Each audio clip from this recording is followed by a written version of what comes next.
Hello friends, स्वागत है आप सभी का हमारे यूट्यूब चैनल पर।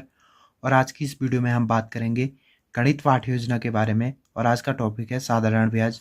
तो सबसे पहले आपको लिखना है दिनांक, कक्षा, वर्ग, वादन, समय, विषय और प्रकरण। इसके बाद आता है विद्यालय का नाम।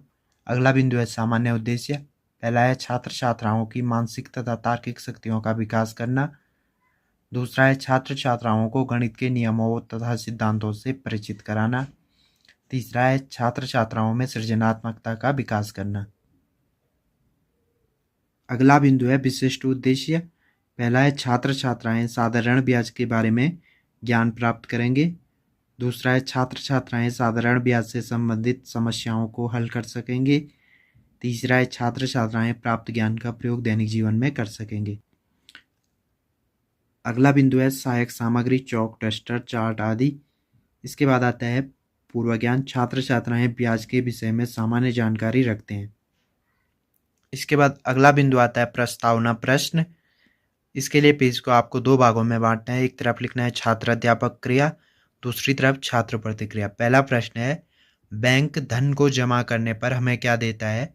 उत्तर है बैंक धन को जमा करने पर हमें ब्याज देता है। प्रश्न दो है ब्याज कितने प्रकार का होता है। उत्तर है ब्याज दो प्रकार का होता है। प्रश्न तीन है दो प्रकार के ब्याजों के नाम बताइए। उत्तर है साधारण ब्याज और चक्रवृद्धि ब्याज।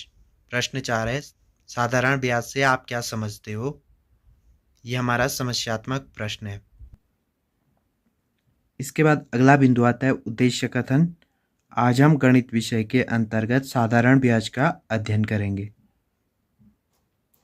इसके बाद आता है प्रस्तुतिकरण। इसके लिए पेज को आपको 7 कॉलम में बांटना है। सबसे पहले कॉलम में लिखना है क्रम संख्या, दूसरे में शिक्षण बिंदु, तीसरे में अपेक्षित व्यवहार परिवर्तन, चौथे में शिक्षण अधिगम परिस्थितियाँ। इसको दो भागों में बांटना है। एक तरफ छात्र अध्यापक क्रिया, दूसरी तरफ छात्र प्रतिक्रिया लिखनी है। अगले कॉलम में लिखना है शिक्षण विधि और आखिरी कॉलम में मूल्यांकन। तो पहला शिक्षण बिंदु है साधारण ब्याज। अपेक्षित व्यवहार परिवर्तन में आएगा छात्र छात्राएं पूर्व ज्ञान का प्रत्यास्मरण कर सकेंगे। अगला बिंदु है विकासात्मक प्रश्न। तो पहला प्रश्न है ब्याज किस राशि पर लगता है। उत्तर है ब्याज मूलधन की राशि पर लगता है।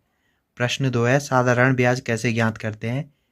छात्र प्रतिक्रिया में आएगा संभावित उत्तर, शिक्षण विधि में आएगा प्रश्नोत्तर विधि। इसके बाद आता है छात्र अध्यापक कथन।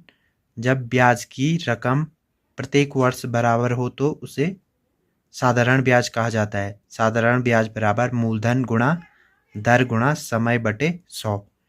अपेक्षित व्यवहार परिवर्तन में आएगा छात्र छात्राएं नवीन ज्ञान प्राप्त करेंगे। छात्र प्रतिक्रिया में आएगा छात्र छात्राएं ध्यानपूर्वक सुनेंगे व समझेंगे। शिक्षण विधि में आएगा स्पष्टीकरण विधि। और आखिरी बिंदु है मूल्यांकन। पहला प्रश्न है 25,000 रुपये पर 5% की दर से 8 वर्ष के लिए साधारण ब्याज ज्ञात कीजिए।